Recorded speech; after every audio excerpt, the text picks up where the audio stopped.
Euro കപ്പിൽ ബെൽജിയവും റുമേനിയയും സ്ലൊവാക്യയും pre ക്വാർട്ടറിൽ ജീവൻ മരണ പോരിൽ 2 മത്സരവും സമനിലയിൽ അവസാനിച്ചു. 4 പോയിന്റുമായി ഒപ്പമെത്തിയിട്ടും ഗോൾ ശരാശരിയിൽ പിന്തള്ളപ്പെട്ട് യുക്രൈൻ പുറത്തായി.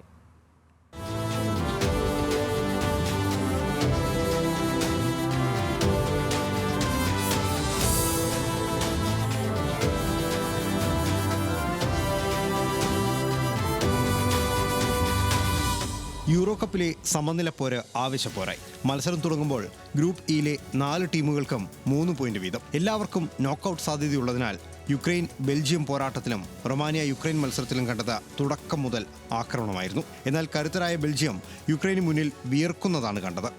ലുക്കാക്കു പതിവ് പോലെ അവസരങ്ങൾ തുലച്ചപ്പോൾ യുക്രൈനോട് സമനില വഴങ്ങി ബെൽജിയം ഗ്രൂപ്പിൽ രണ്ടാമതായി. സ്ലൊവാക്യ റൊമാനിയ മത്സരം ഓരോ ഗോളടിച്ച സമനിലയിൽ പിരിഞ്ഞതോടെ 4 പോയിന്റുമായി 3 ടീമും ഗ്രൂപ്പ് കടന്നു. യുക്രൈൻ 4 പോയിന്റ് നേടിയെങ്കിലും ഗോൾ ശരാശരിയിൽ പിന്തള്ളപ്പെട്ട് 4-മതായതിനാൽ യൂറോയിൽ നിന്ന് പുറത്താവുകയും ചെയ്തു. ബെൽജിയത്തിനെതിരെ സുവർണാവസരങ്ങൾ പാഴാക്കിയത് യുക്രൈന് തിരിച്ചടിയായി.